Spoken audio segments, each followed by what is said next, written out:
Stage 10. This is the time when I completely accepted the fact that Joana has physical and mental challenges.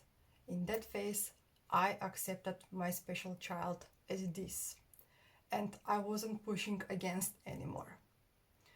My favorite story to tell is this one, that I felt the shift when we were at a hospital far away from our home in the southern part of Germany, 500 kilometers from where we live. We were supposed to stay there for a few weeks for Joanna to get blood tests and AAG. It was epilepsy clinic. By 1 p.m. we would be over with all the researches, blood tests, and everything the doctor's supposed to do. And from 1 p.m. until the evening I was supposed to entertain her.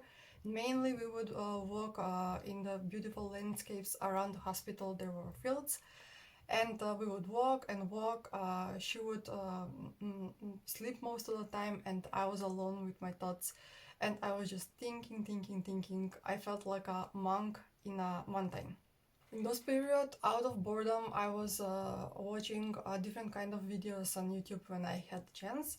And once I stumbled on a video, I don't know whose was that, but the topic was habits, programming, reprogramming on or off our mind, and how the thing that we are thinking and the way we look at life influence in what is happening to us every day.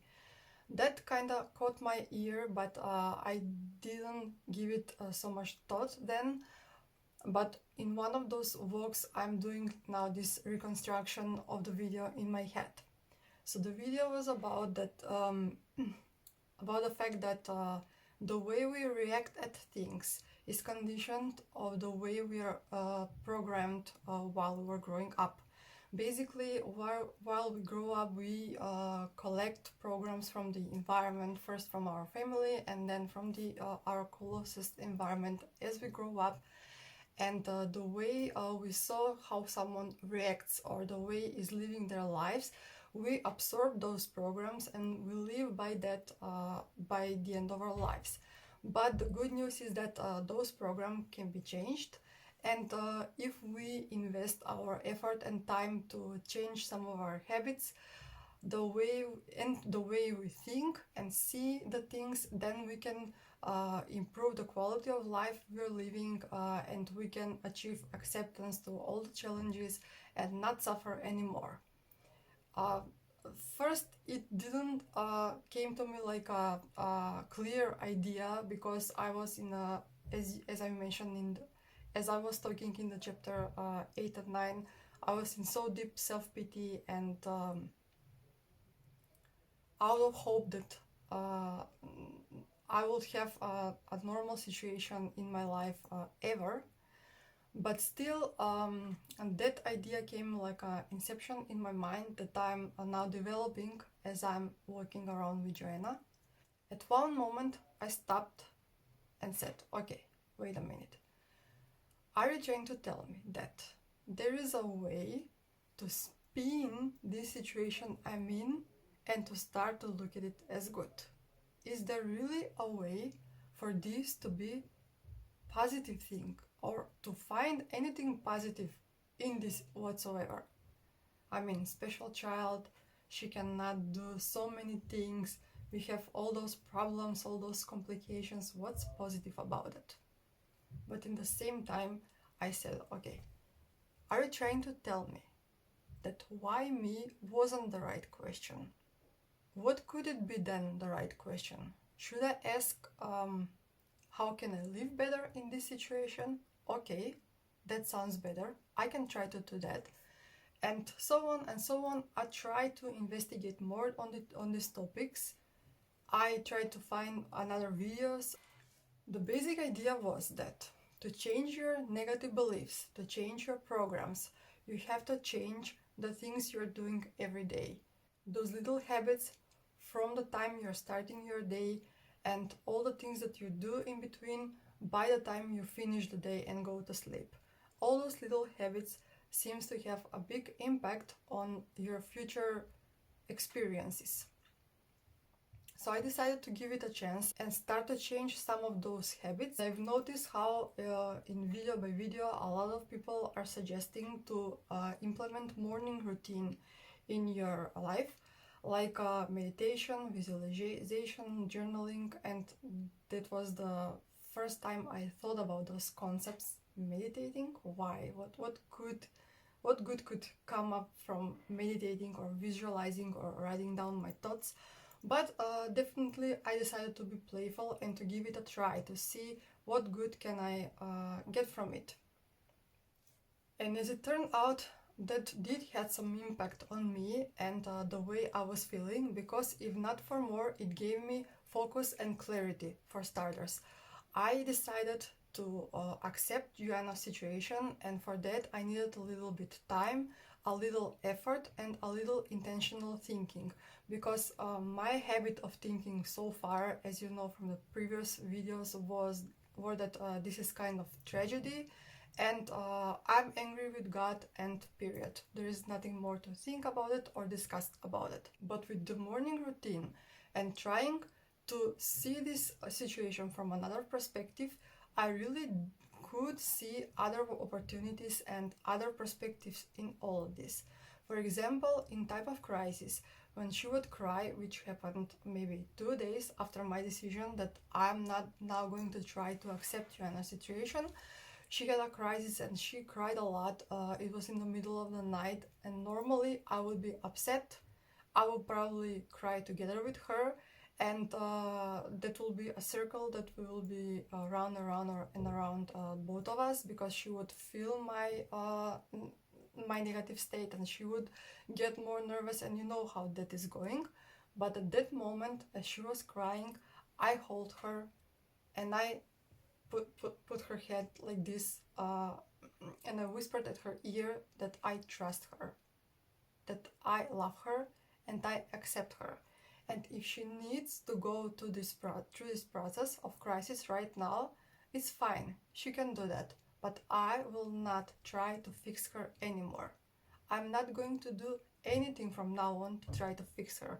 All that I'm going to do is going to be in a direction of supporting her and provide positive environment for her and nothing more. And the thing that happened as a sign that I'm on the right path, that I'm onto something here and I should proceed to go in this direction with my thoughts and intention, was that she became calm. At that moment, she became calm and she fell asleep.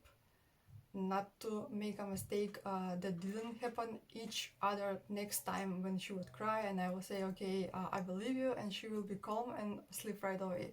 That didn't happen, didn't work always, but at that moment it did. She felt my calm energy and I saw how that helped her, and she fell asleep. And my husband noticed that right away, and he asked me what I was doing, because normally he knows that I'm completely out of my mind and nervous, because she is in a crisis.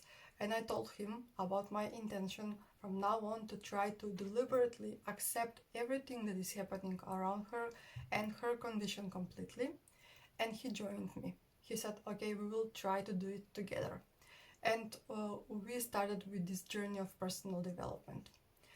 So the first thing I did, beside the morning routine and watching other videos, was that I took this book by recommendation. It's the book Conversations with God from Neil Donald Walsh, 1, 2, and 3. What can I say? This book gave me so much clarity, comfort, and understanding.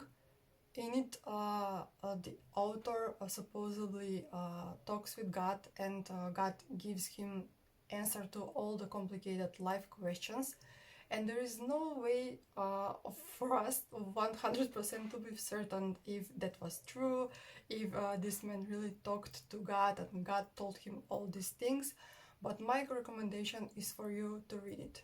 And every time when someone asks me what to do if they're just right at the beginning of their special journey, I always say take this book and read it really slowly and really carefully, because it offers some perspectives worth of thinking, and some ideas that at the end of the day you can accept it and try it and see if they work for you.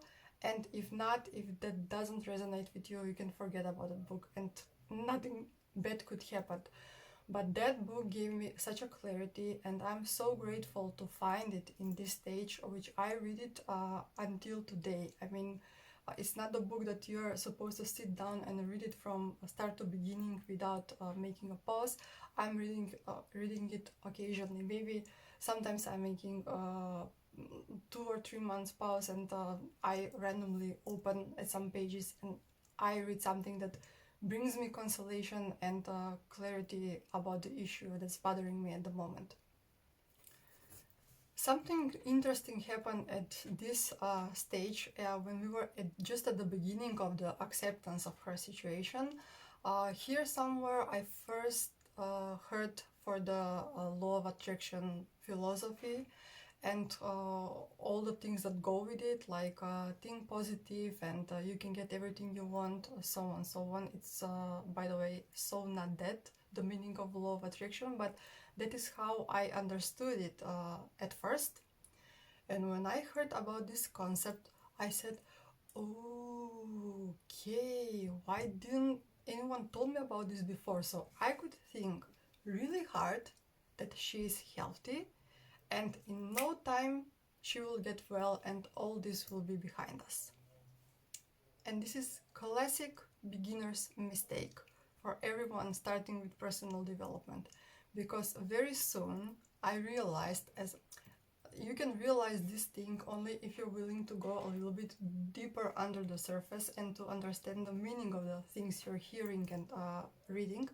But when I start to understand more, I realized that it is not possible to influence and create for other person, not even if that other person is your child.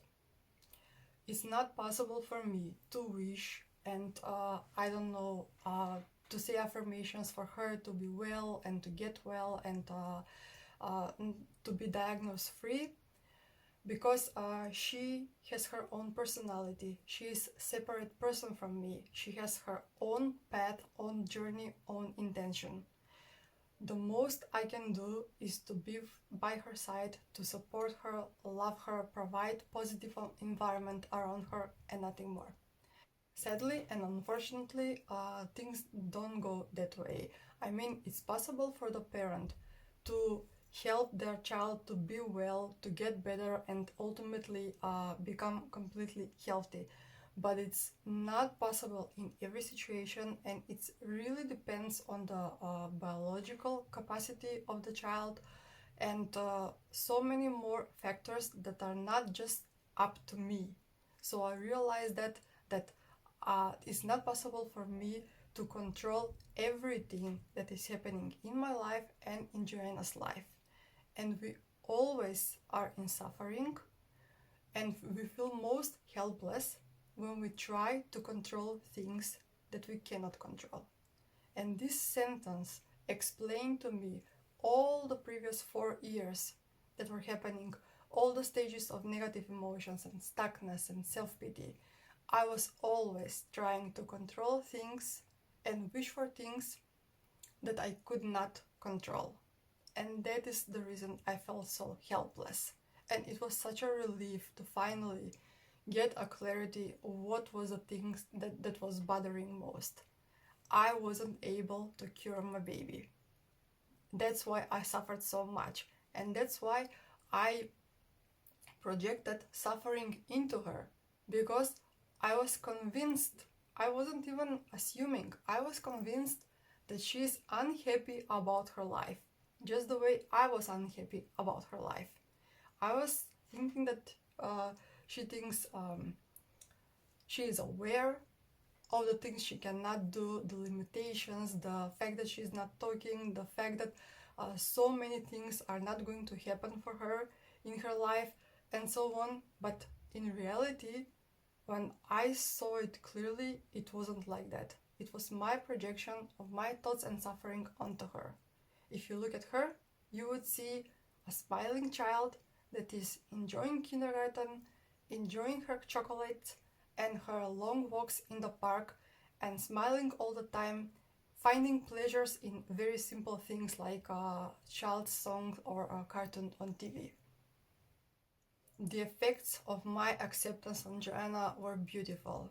She became calm. We would have such a long, peaceful periods where she will sleep every day, go to kindergarten every day. She was drinking also well, and we were able to leave her now with her grandmas for 2 or 3 days so we can have a short travel, my husband and I.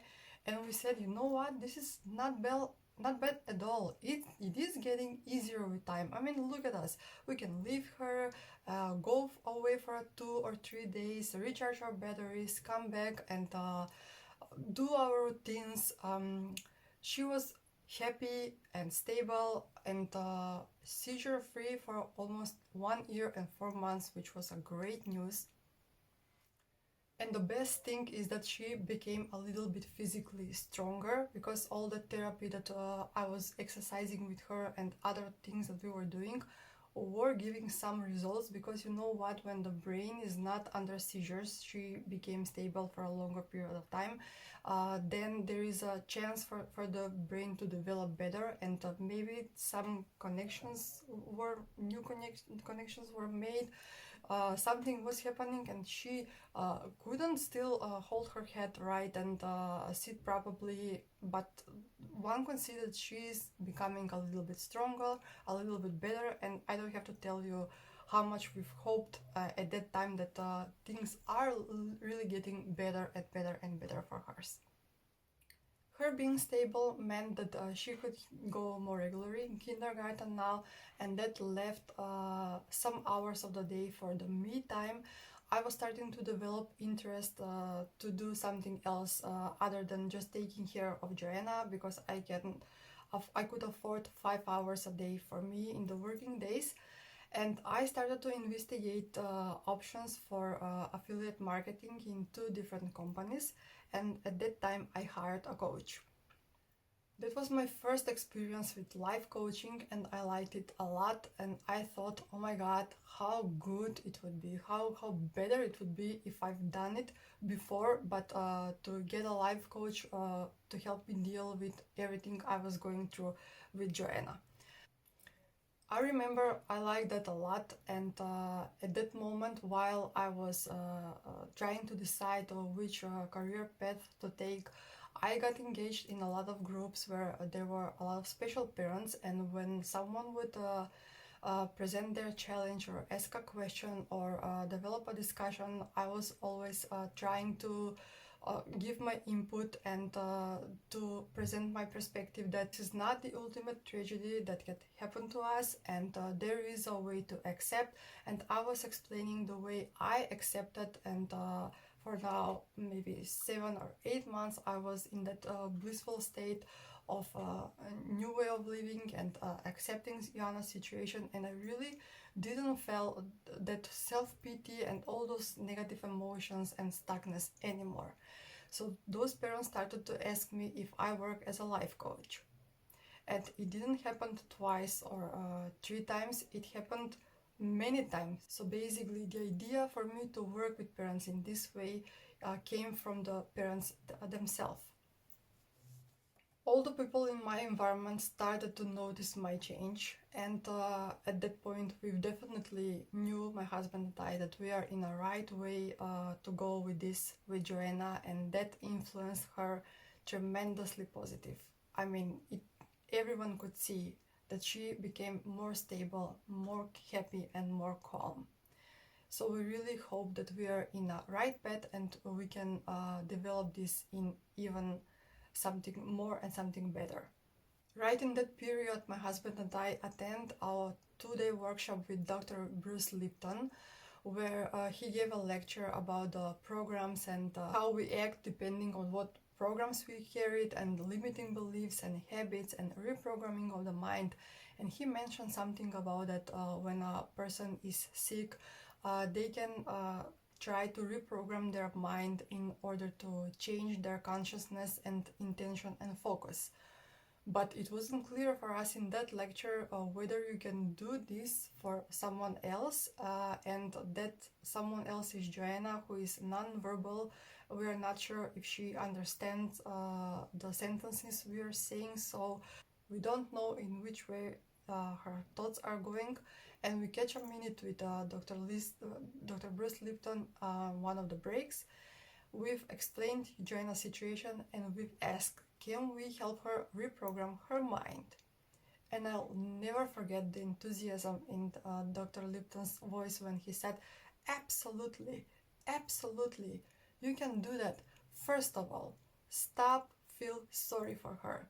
Never let anyone around her to feel sorry for her. That is a very low energy going her way.